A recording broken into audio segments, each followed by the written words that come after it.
Paz do Senhor, meus irmãos, graças a Deus. Hoje, nossa lição de número 9. O nosso tema é a oração do fariseu e do publicano. Nesta lição, nós vamos ver a oração que foi feita entre o fariseu e o publicano. Qual é a diferença desta oração? Jesus conta esta parábola e nós temos que entender que não é somente orar, é como nós devemos orar. Como nós devemos nos apresentar em oração? Qual é a nossa motivação em orar? Se nós queremos realmente sermos edificados ou se nós queremos mostrar para as pessoas que somos espirituais. Então, nós temos que saber e colocar as palavras certas na hora que nós, caso vamos orar. Aqui no nosso texto do dia, que está em Lucas, capítulo 18, no versículo 14, diz assim: qualquer que a si mesmo se exalta, será humilhado. E qualquer que a si mesmo se humilha, será exaltado. Eu acho que está bem nítido e bem explicativo aqui exatamente o que Jesus queria dizer. Porque no decorrer do comentário nós vamos ver exatamente o porquê Jesus conta essa parábola e qual era a figura acerca dos fariseus, que se sentiam tão santos e tão sábios e tão espirituais, né? E a nossa síntese, na parábola do fariseu e do publicano, Jesus nos ensina preciosas lições através das orações desses personagens. Justificação, misericórdia divina, coração sincero e o valor da humildade são alguns dos temas abordados. Irmãos, o valor da humildade, o valor de se chegar diante de Deus com o coração aberto à mudança, com o coração aberto reconhecendo o seu estado pecaminoso, com o coração aberto, desejando uma mudança, desejando uma transformação, é muito importante para nós. Nós não podemos chegar diante de Deus assim como o fariseu chegou, dizendo: eu não sou como esses, se sentindo melhor ou superior aos outros. Quando nós oramos, nós temos que nos humilhar diante da potente mão do Senhor, colocando diante de Deus que nós não somos nada e Ele é tudo. Não fazer uma oração arrogante, prepotente e se auto-vangloriando. Mas, infelizmente, hoje nós temos muitos casos ou muitos hinos que nos levam ao eu, porque eu, porque eu. Então, o homem deixa de ser, a nossa visão deixa de ser uma visão cristocêntrica. E aqui a gente acaba tendo uma visão somente para nós, uma visão egoísta. Então nós temos que ter uma visão cristocêntrica, porque quando nós olhamos para Jesus, nós vemos a humildade, a disponibilidade de Jesus em ajudar as pessoas e também, meus irmãos, que Ele, Jesus, o Deus Todo-Poderoso, Ele orou ao Pai. E Ele nos ensina que nós temos que orar. Quando Ele conta esta parábola, Ele quer que nós venhamos melhorar a nossa oração para com Deus. E aqui no nosso texto bíblico, em Lucas 18, do 9 ao 14, vai relatar acerca da parábola de Jesus, ao qual Ele está contando aos seus discípulos, né?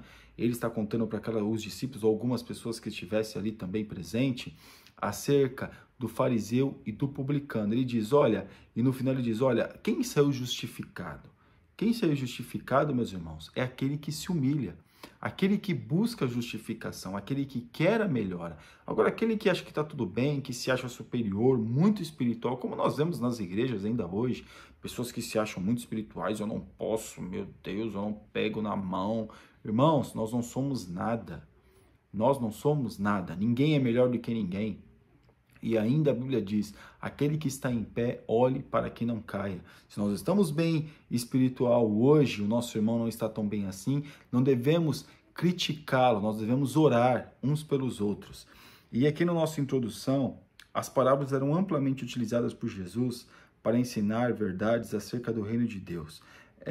Jesus ele usava as parábolas cotidianas do dia a dia daquelas pessoas para que eles pudessem entender a mensagem que Jesus queria passar. Mesmo hoje, para nós, que é uma cultura diferente daquela cultura que Jesus ele morou, né? No caso, Jesus viveu, e até mesmo no Antigo Testamento, muitas coisas se aplicam para nós no sentido de revelação, quando nós trazemos algumas analogias e colocamos na nossa realidade. Por quê, meus irmãos? O cenário das coisas não é o mesmo, mas a história decorrente na vida das pessoas é a mesma. Então, é claro, o cenário, algumas culturas, alguns elementos da história do Antigo Testamento, é o mesmo daquilo que Jesus conta, não é assim do nosso dia a dia, a realidade do nosso dia a dia. Ninguém vê um camelo, ninguém vê uma ovelha com tanta frequência, a não ser pessoas que trabalham no campo, mas normalmente nós que vivemos numa cidade, no meio urbano, né, grande maioria de nós não temos esse acesso, né, a não ser que nós vamos para o campo. Então não é a nossa realidade do dia a dia, mas a gente tem que aplicar essa realidade para nós, né, com estudo, com meditação da palavra, para entender exatamente aquilo que Jesus está falando. A oração do fariseu, parte 1, tópico 1, parte 1. A aparência de santidade. Assim que o fariseu chegou ao templo, permaneceu em pé e sozinho, justamente para não se misturar com as demais pessoas, que não eram dignas da sua presença. Irmãos, ele permaneceu sozinho, mas ele se colocou no lugar de destaque, para que todos pudessem vê-lo, para que todos pudessem ouvir a sua oração, a sua eloquência, as suas palavras inefáveis. Nossa, que tem muitos que fazem orações na igreja, ou que oração, irmãos, a oração tem que ser algo simples, irmãos. Deus quer que nós venhamos ser simples, mas principalmente sinceros, com simplicidade e sinceridade diante de Deus. Não como aquele fariseu que diz, olha, eu não sou como os demais homens, eu dou oferta porque eu faço, porque eu sou, porque eu aconteço, porque eu. Nós não podemos ser assim. É um exemplo que Jesus está dando para que as pessoas não possam ou venham não fazer a mesma coisa que aquele homem fez. E aqui na parte 2, a glorificação do eu. Ao passo que o publicano buscava a misericórdia de Deus e assumia sua condição de pecador, o fariseu cometia uma falta considerável gravidade, a glorificação do seu próprio eu. Então, enquanto o publicano estava se humilhando diante de Deus, né, estava falando com Deus, olha, eu não sou digno nem de olhar para cima, eu não sou nada, e se humilhando numa condição de arrependimento, o fariseu ele estava se glorificando a si mesmo, como nós falamos já, ele estava se autoglorificando, porque eu sou, porque eu faço, porque eu aconteço. E tem muitos que dizem isso dentro da igreja, e diz a minha igreja, porque os meus jovens, porque os meus irmãos no sentido dos varões, meus obreiros, porque isso, porque, irmãos, nós não somos donos de nada. Mas não fala às vezes a minha igreja com um tom carinhoso, ou usa essa expressão vamos assim, uma forma carinhosa de se expressar, mas usa mesmo no sentido que é meu, é minha posse, né? Porque às vezes a gente usa essa forma de se expressar, mas não é nada de maldade, não é nada meu, a gente sabe, mas a questão é que muitos usam por posse, acha que tem posse das pessoas, acha que tem posse da igreja. No entanto, quem é o detentor da igreja é Jesus Cristo. Ele é o dono da igreja. Então nós vemos que não é nós não podemos orar. Quando nós formos orar, nós temos que se humilhar diante de Deus. Porque muitos de nós às vezes estamos fazendo orações exatamente assim.